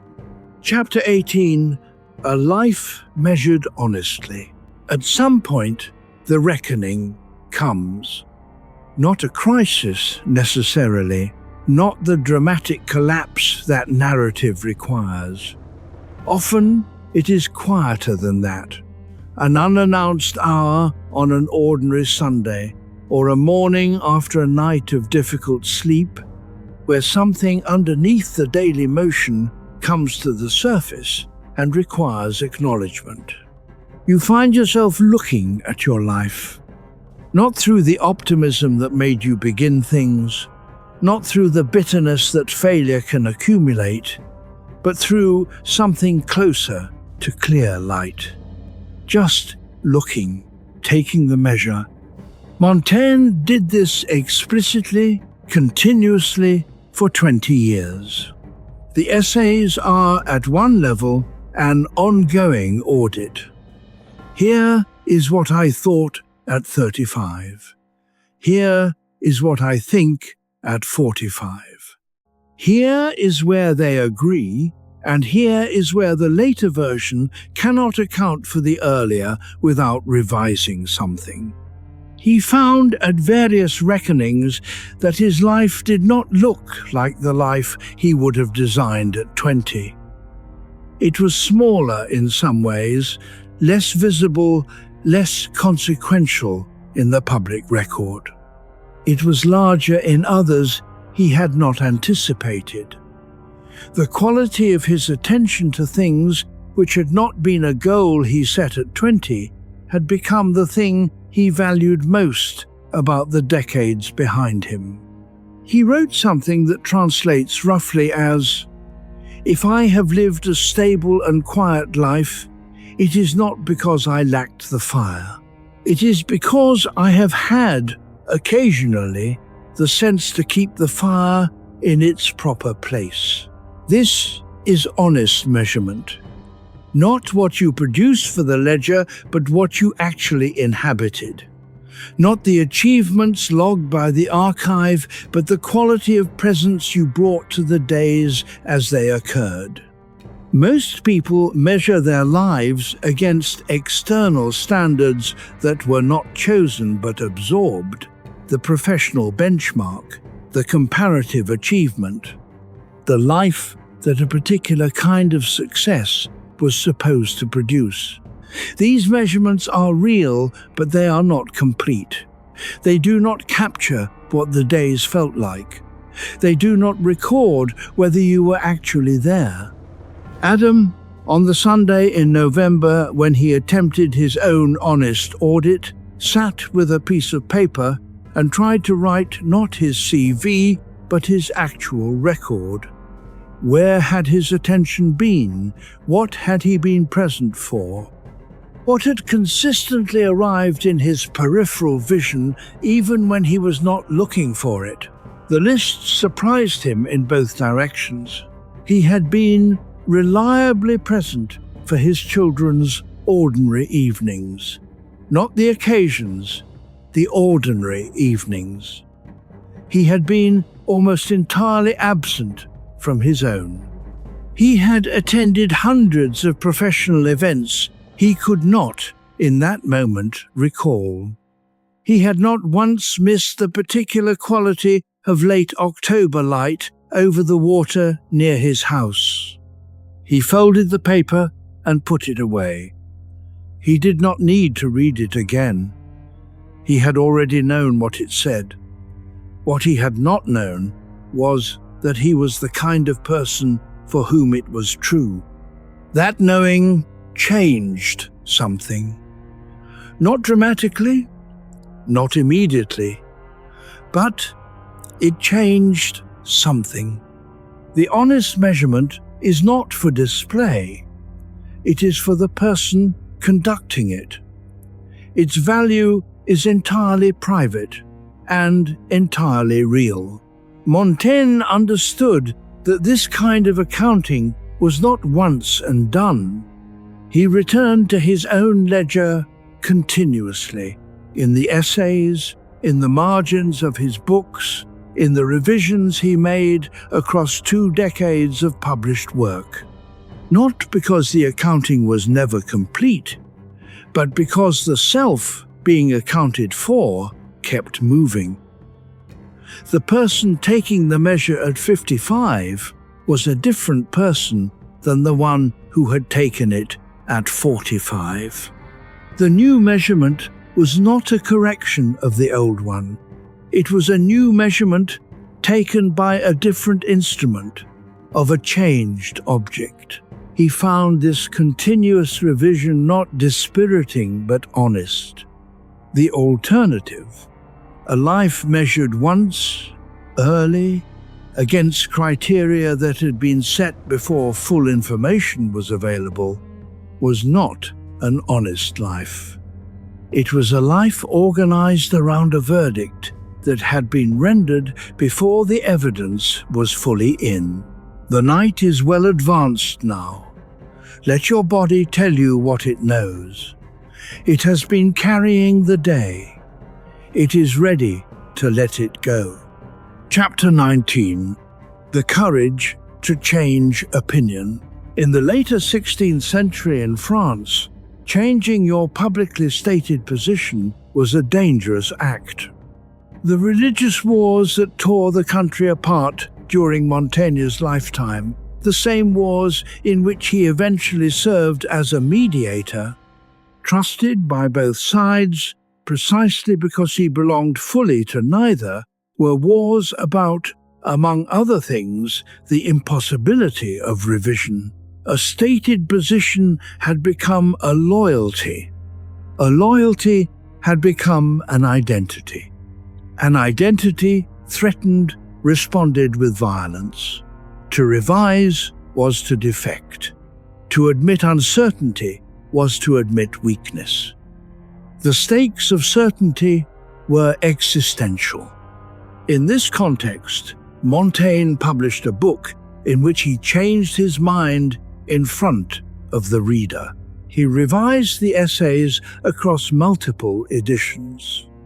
The 1580 version is different from the 1588 version, which is different from the text as it was finally assembled after his death from the handwritten additions he had made in the margins of his own copies. He did not merely extend his arguments. He sometimes contradicted what he had written in earlier versions. He sometimes added a marginal note that acknowledged, directly, that a position he had taken in the body of the text had not held up. He did not do this privately. He did it in print. His defense of this practice was not apology. He found nothing to apologize for.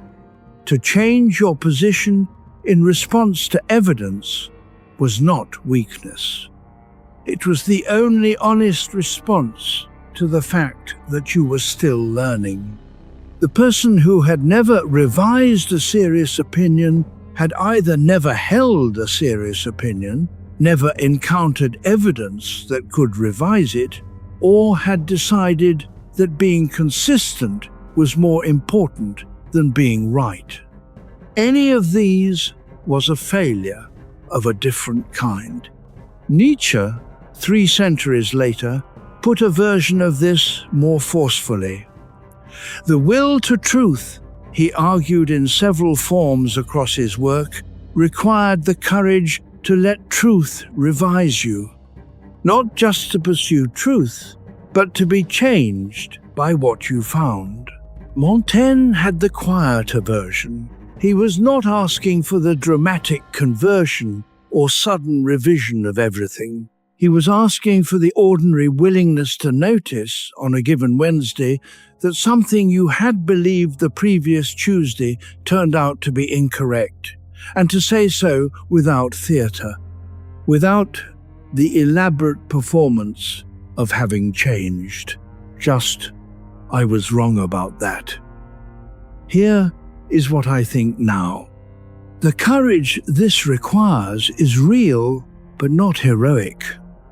It is the daily courage of preferring accuracy to consistency, of being more interested in what is actually true than in the appearance of having always known.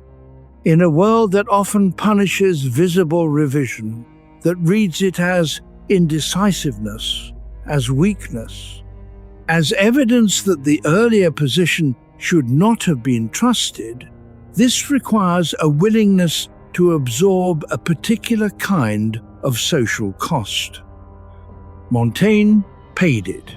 He found it worth paying. Something has been moving through this night that Montaigne understood well. We have been approaching it from several directions. The thing that happens in the later years, the permission we mentioned but have not yet fully named. We are nearly there. The older Montaigne grew, the more interested he became in the present, not as spiritual practice, but as the only available territory. The past was complete. The future was projection.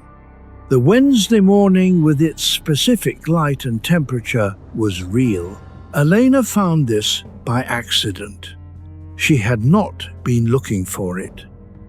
She had been, on a particular Wednesday morning in her late 50s, simply sitting at the table with a cup of coffee because the meeting she had expected to have that morning had been cancelled and she had not yet filled the space with something else. She sat. The light through the window was the exact light of that specific Wednesday in October, which would not occur again in exactly that form. She noticed it. She was there for it. She did not call this a spiritual experience. She called it, to herself, a Wednesday. But she remembered it. She still remembers it. He began to find the Wednesday morning sufficient, which is a different kind of finding than finding it enough. Enough implies a resignation. Sufficient implies that it has, in fact, everything that was needed. Chapter 20, Death as Daily Companion. Montaigne wrote his most famous essay on death when he was in his late 30s. He called it, "To philosophize is to learn to die." It was, in its early sections, largely conventional, a well-executed piece of Stoic argument drawing on Seneca and Cicero. The contemplation of death, the Stoics had argued for centuries, was the proper preoccupation of the serious philosopher. To think about dying was to stop squandering the time that remained. Marcus Aurelius had put it with characteristic directness in his private journal. You could leave life right now. Let that determine what you do and say and think. Not morbidity, a compass recalibration. He wrote this in a tent at the edge of the Danube in the 170s, surrounded by a long campaign's accumulated losses. He was the most powerful man alive, and he was writing private notes to himself about mortality, about the brevity of individual lives against the long duration of time, about the people he had admired who were now entirely gone and would soon be forgotten. He was not being morbid, he was maintaining his compass. Seneca had made the same practice explicit in his letters to Lucilius, written from retirement in the final decade of his life. Set aside a portion of each day, he advised, to contemplate not what you will do tomorrow, but the fact that tomorrow is not guaranteed. This is not pessimism. It is a form of attention. The things we treat as permanent require a different relationship once we understand they are not. Montaigne read both men carefully. And then he revised. Montaigne's early essay followed this line of argument faithfully. The conclusion was familiar. Meditate on death, live better.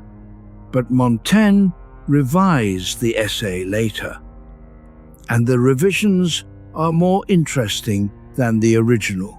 By his 50s, he had lived with death as a daily practical matter rather than as a philosophical topic.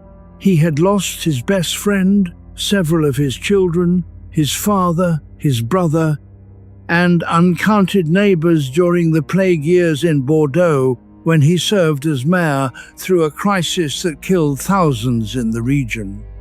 He had been ill himself in ways that made the question proximate rather than theoretical.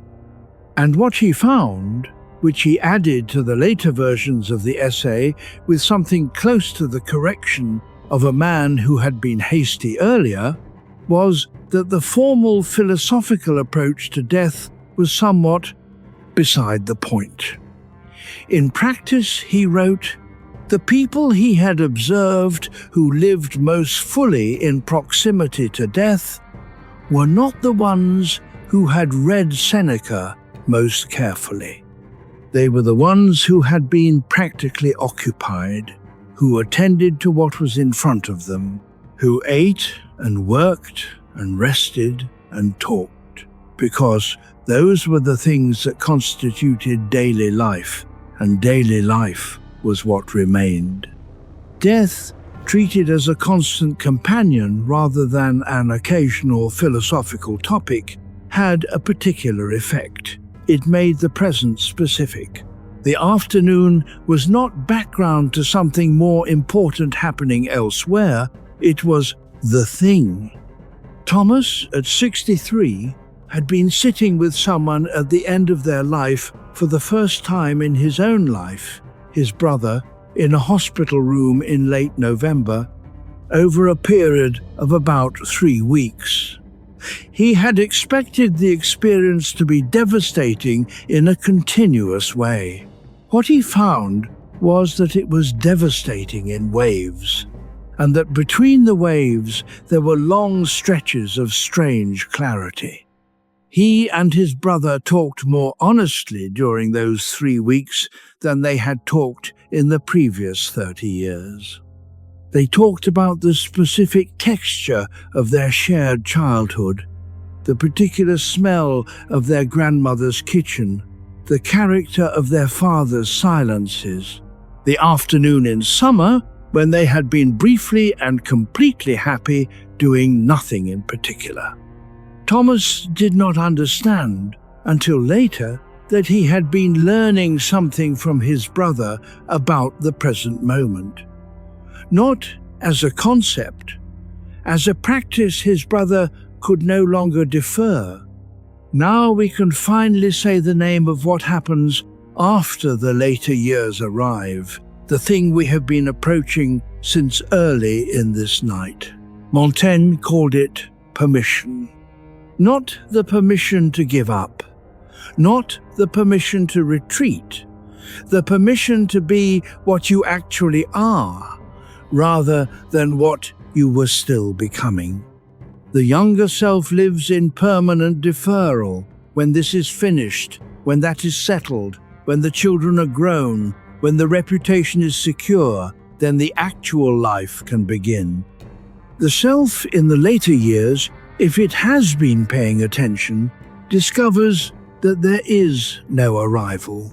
There is only the ongoing morning with its specific light and the specific person who woke into it. This is not consolation. This is the territory itself. The permission, granted finally and fully, is to stop waiting. Let your body do what it knows to do. It does not wait. It breathes. it rests. It knows the night from the inside.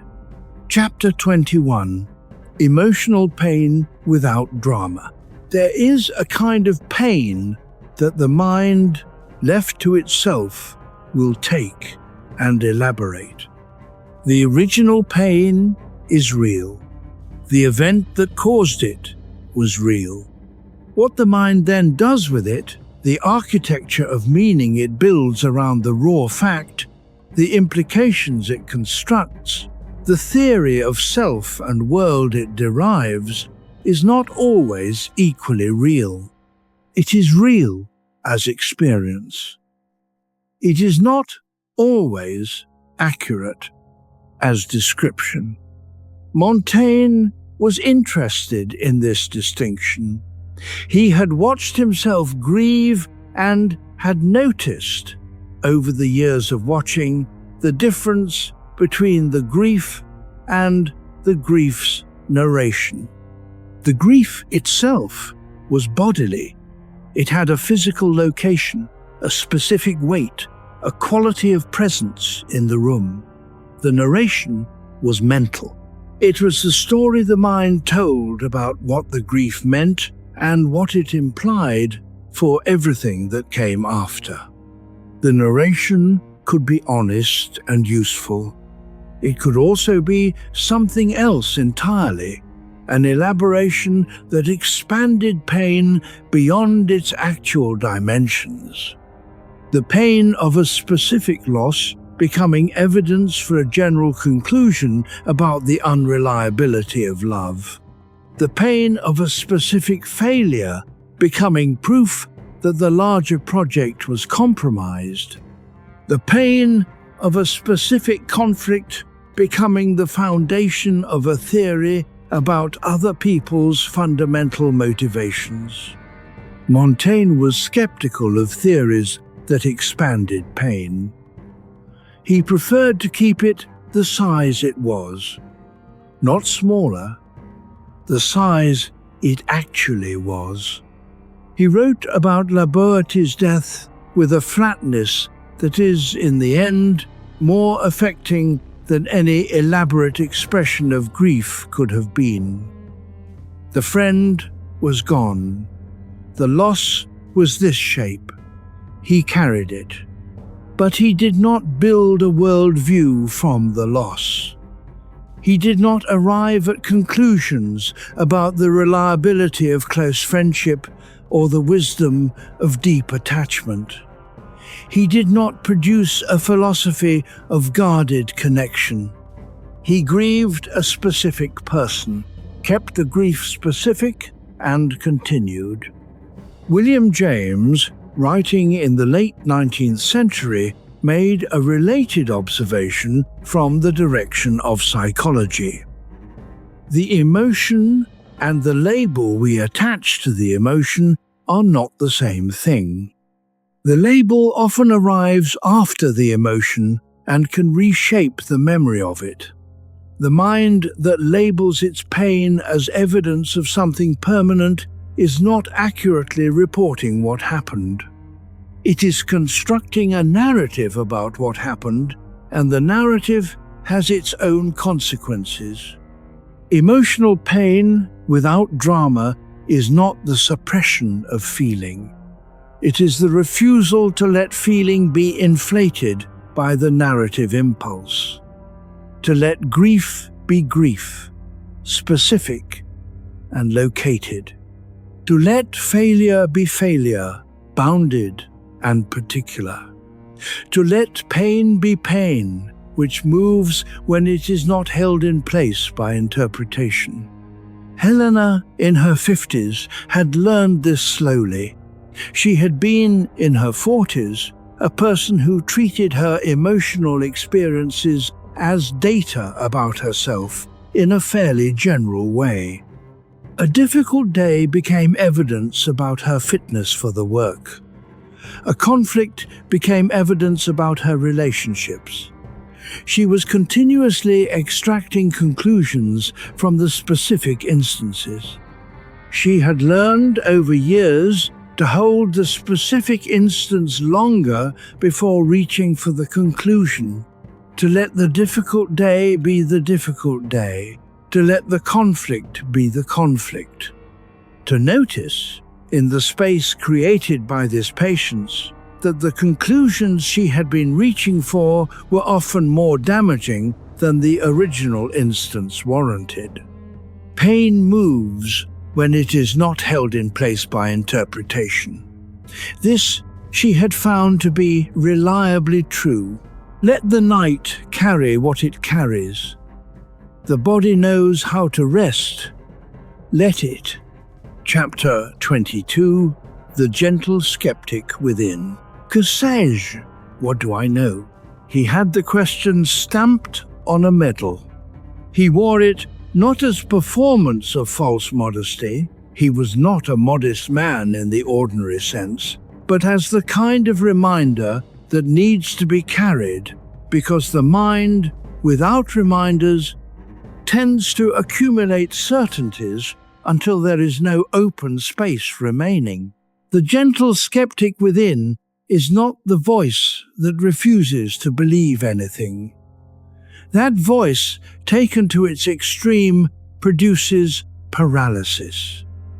Pyrrho, the ancient Greek we visited earlier in this night, was said by his followers to have required guidance through the marketplace, because he would not assert that the cart would harm him with more certainty than he had for any other proposition. This is probably apocryphal, but it captures the failure mode, skepticism as a refusal to act. The gentle skeptic is different. The gentle skeptic holds beliefs with an appropriate grip, firm enough to act on, loose enough to revise when the evidence warrants. This person knows the difference between the things they have examined and the things they have absorbed without examination. They are genuinely interested in discovering they are wrong, because being wrong about a thing is the only reliable path toward being right about it. Montaigne found the Socratic tradition more useful than the Pyrrhonian for daily life. Socrates had not refused to believe anything. He had insisted that belief go through examination. The unexamined belief was not safer than the examined one. It was more dangerous, because it had not been tested, it had not had its weaknesses identified, and it could lead you somewhere you had not chosen. The gentle skeptic within is the quiet internal voice that asks, "Are you sure about that?" Not accusingly, genuinely, as a friend who is more interested in your accuracy than in your comfort. Most people silence this voice, not because they are dishonest, because the question it asks tends to land in inconvenient places, because certainty is more comfortable than inquiry, because the structure of beliefs you have built your life on is not, when you look at it from the outside, something you feel entirely comfortable subjecting to examination. But the silence accumulates costs. The beliefs that are never questioned become load-bearing walls. They hold up everything. And when life eventually applies pressure to them, as it always does, in one form or another, usually after 50, the revision is larger and louder than it needed to be. Virginia Woolf, writing in the early 20th century about her reading of Montaigne, found in the essays the most faithful record she had encountered of a mind in actual motion. Not a mind performing the having of thoughts, but actually having them the way thinking actually happens, which is associative and self-correcting and often circular, and sometimes arrives at a place that surprises the thinker. What she valued in him was precisely this gentle skepticism applied to his own processes. He did not clean up his thinking before presenting it. He presented the thinking, and in presenting it faithfully, including the wrong turns and the revisions and the places where he held two contradictory positions without resolving them, he was more honestly useful to a reader than the tidier performances of thinkers who had arrived at their conclusions before they began to write. You do not need to have it resolved tonight. The gentle skeptic is comfortable in the holding. The question itself is enough. Chapter 23. Forgiveness of Former Selves. Somewhere in the later pages of the essays, Montaigne turns and looks at the man he was in his 30s. He looks at him without contempt. This is the unusual thing. Most retrospective self-examination carries an implicit assumption that the earlier version was deficient, lacking the wisdom that later experience supplied, making choices that the present self, properly equipped, would not make. The earlier version becomes a kind of embarrassment, a rough draft, something to be explained rather than simply acknowledged. Montaigne did not do this, or rather, he felt the impulse toward it and, on examination, refused it. The man in his 30s had been doing what a man in his 30s could do. He had been working with the instruments available to him at that time, the understanding of himself, the emotional capacity, the knowledge of the world that 30 years of living had produced. That some of those instruments were imprecise was not a failure of the man. It was the condition of being 30. He wrote, and this is close to a direct paraphrase of something he said in the third book, that he repented his errors in proportion to their actual size, no more. To repent them in greater quantity, from the vantage point of later knowledge, was not moral depth. It was a kind of retrospective fraud. It held the earlier version responsible for what only later experience could have taught. Irvin Yalom, who spent 50 years in rooms with people working through the irreducible difficulties of existence, observed this as a clinical pattern. The patient who could not forgive their earlier self was a patient who could not be fully present in the current one. The contempt for the past kept the past running in the present. The energy that might have been available for the current day was occupied with the trial of the earlier self. The forgiveness Yalom described was not the erasure of accountability. The former self had acted. Some of those actions had consequences for other people, real consequences that required acknowledgement. Accountability meant seeing this clearly. But forgiveness meant not requiring the former self to have been other than what it was, not demanding that the version of you at 35 should have had access to what you know at 55. That demand is unanswerable. It produces nothing but the sustained experience of being in court for a crime whose statute of limitations has long passed. The former self was a person of their particular time, their personal time, the era before certain losses, before certain things that shifted the terrain permanently, before the specific experiences that made the current view possible. Thomas had been carrying something for years that he could not easily name to anyone else. A pattern of choices across his 40s, when the easier thing and the right thing had diverged, and he had repeatedly chosen the easier thing. The pattern was clear to him in retrospect. It had not been clear in the doing. He had been holding the pattern with steady, low-level condemnation for longer than it was useful to hold anything.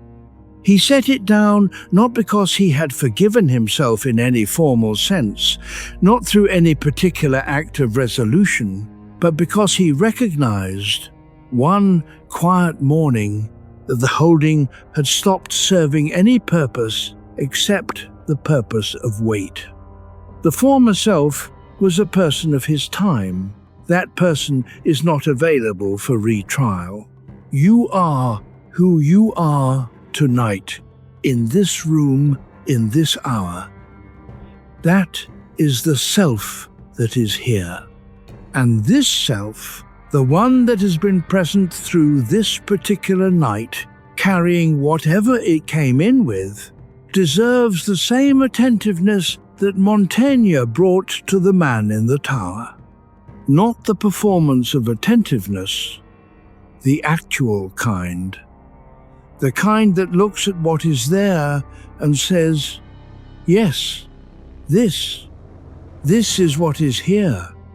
Not a former version, not the version that will exist after certain things have been resolved. This one, now, in this room, at this late hour, resting. Montaigne would recognize you. He would find you interesting in the specific way he found himself interesting, not for any extraordinary quality, but for being a genuine instance of the human condition. Partial, inconsistent, carrying things, capable of honesty when the conditions allow it. That is enough. It always was. Chapter 24. Sleep beside the essay. We are back in the tower. The stone staircase that a man climbed in 1571 is quiet. The room at the top has one window, and through it, on a clear night in France, you can see the same stars that Seneca wrote about in Rome, that Marcus Aurelius observed from his tent at the Danube frontier, that Pascal, born a generation after Montaigne's death, found terrifying in their infinite silence. Montaigne found them companionable. He was not a man who needed the universe to be friendly. He was a man who had found that the specific, the local, the near at hand were sufficient.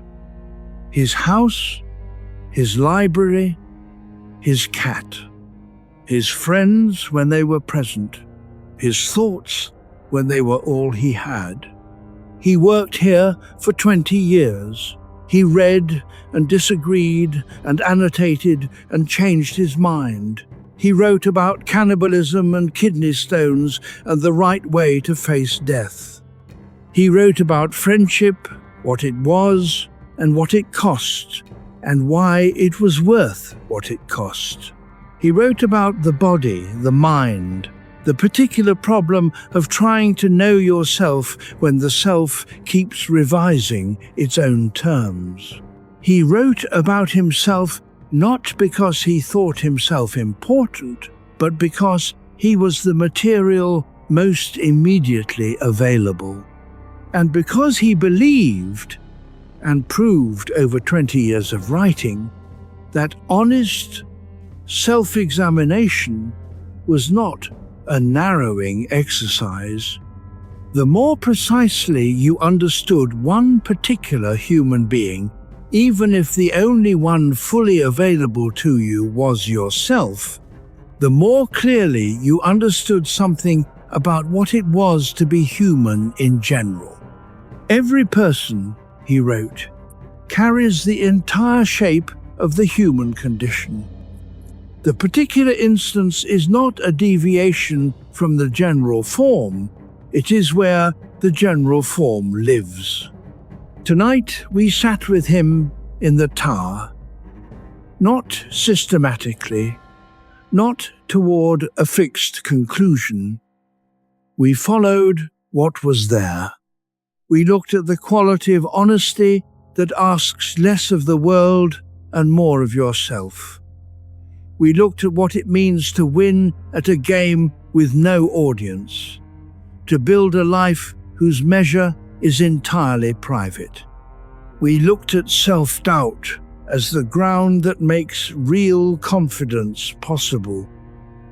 We looked at enough, not as resignation, but as a decision.